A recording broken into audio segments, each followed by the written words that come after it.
예, 안녕하세요. 2022년 강수도시 세미나에 참여하신 여러분 환영합니다.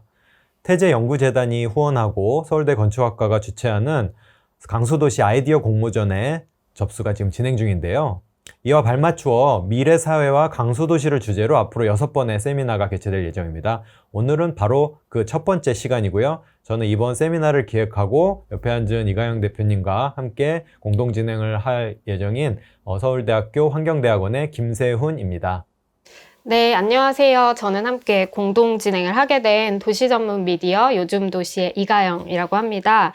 이번 세미나 주제가 강소도시인데요. 이 주제와 관련해서 다양한 사례를 전달해 주실 각계 전문가 분들을 모시고 앞으로 얘기를 나눠볼 예정입니다. 아마도 강소도시라는 주제에 대해서 아직 정확히 모르시는 분들이 많을 텐데 여러분들이 이 주제에 대해서 익숙하고 편안하게 느끼실 수 있도록 제가 좀 궁금하실 법한 질문들을 잘 한번 해보도록 하겠습니다. 그럼 교수님, 세미나 연사분들을 모시고 이야기를 나누기에 앞서서 제일 중요한 질문부터 하나 하고 넘어가야 될 것 같아요. 이번 세미나 주제가 강소도시인데 이 개념에 대해서 제가 잘 모르거든요. 그래서 이게 정확히 어떤 개념인지 설명을 좀 해주시면 좋겠습니다. 예, 강수도시는 뭐 한마디로 말씀드리면 그 규모는 작지만 삶의 질이 높고 또 경쟁력 있는 도시를 말하는 겁니다. 그 수도권 과밀화나 또 지방 소멸에 대해서 다들 많이 들어보셨을 텐데요. 또 국가의 자원과 일자리가 대도시에 집중하면서 지역 불균형이 최근 심해졌죠. 이게 얼마나 심각한 수준이냐 하면 한번 성장의 파도를 타지 못한 지역의 경우 쇠퇴를 넘어서 아예 사라질 수도 있다 이러는 겁니다. 최근 한국고용정보원 연구에 따르면 소멸 위험 지역이라고 하는데요. 전국 시군구의 절반 수준이 여기에 해당합니다. 그런데 이렇게 지방이 소멸하면 그 지역만 문제가 되는 게 아니라 동시에 대도시라든지 또 국가 전체가 위험을 겪습니다. 지방이 사라지면 또 대도시에서 요구하는 우수한 인재가 고갈될 수 있고 또 지역 자원과 연계해서 혁신을 꽃피우는 게 어려워지는 거죠. 따라서 작지만 또 매력적인 그런 강소도시를 만들고 유지하는 것이 미래 도시의 유력한 대안이라고 봅니다.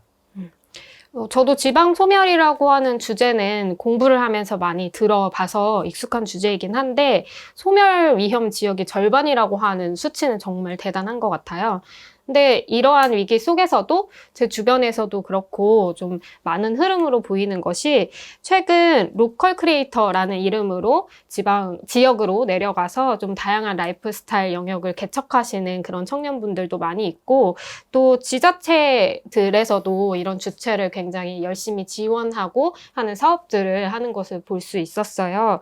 근데 저는 좀 궁금한 것이 과거에는 어떤 철강이나 조선, 반도체 이런 굵직굵직한 대기업들이 한 지역을 먹여 살린다라고 표현할 정도로 이런 기업의 영향력들이 막강했는데요. 굳이 힘들여서 청년 하나하나를 지역으로 불러 이렇게 모으려고 노력하는 것보다 그냥 이런 대기업들을 지역에 유치하는 것이 오히려 좀 규모의 경제를 이룰 수 있는 방법이 아닌가요? 왜 이런 부분이 논의되고 있는지 좀 궁금합니다. 네. 물론 뭐 대도시의 그 대기업의 또 역할도 있지만 또 그 과거의 기간 산업 하나가 도시와 국가를 그런 먹여 살릴 수 있는 시대와는 또 좀 다른 점이 있는 것 같아요. 이런 그 기간 산업의 수명 자체가 짧아지고 또 주력 산업이 변하는 속도도 빨라졌고요. 또 요즘 그 온라인 플랫폼을 통해서 마케팅부터 판매까지 온라인으로 하는 그런 기업들이 많아지면서 한 지역에 하나의 기업이 오래 뿌리 내리는 정도가 상당히 좀 얕아졌다 이런 생각도 들어요.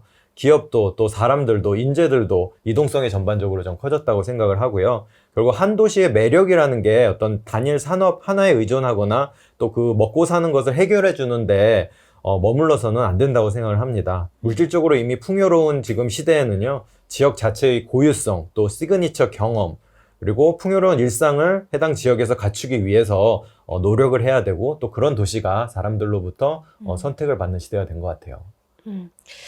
전에는 도시의 크기가 굉장히 중요했잖아요. 나는 대기업에서 일한다, 살아간다.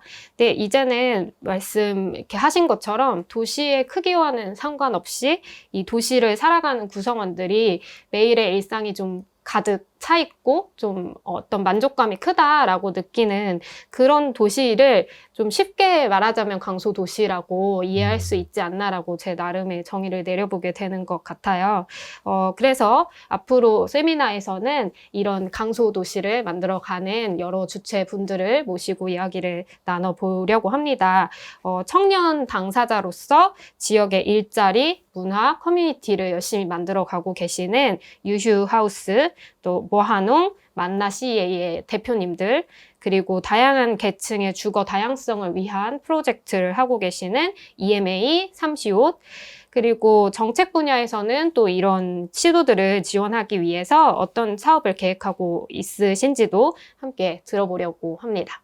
더불어 국내 학계에서 또 테크놀로지, 플랫폼을 탐구하시는 연구자들 또 교수님들의 발제도 준비되어 있으니까요. 본 세미나를 통해서 관련 최신 동향 파악하실 수 있을 것입니다.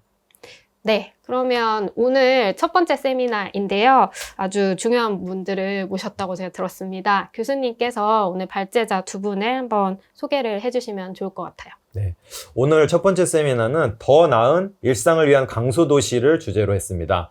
그래서 제 옆에 계신 유유하우스의 문승규 대표님, 그리고 왼쪽에 계신 행정안전부 황석연 서기관님을 모시고 이야기 나눠보려고 합니다.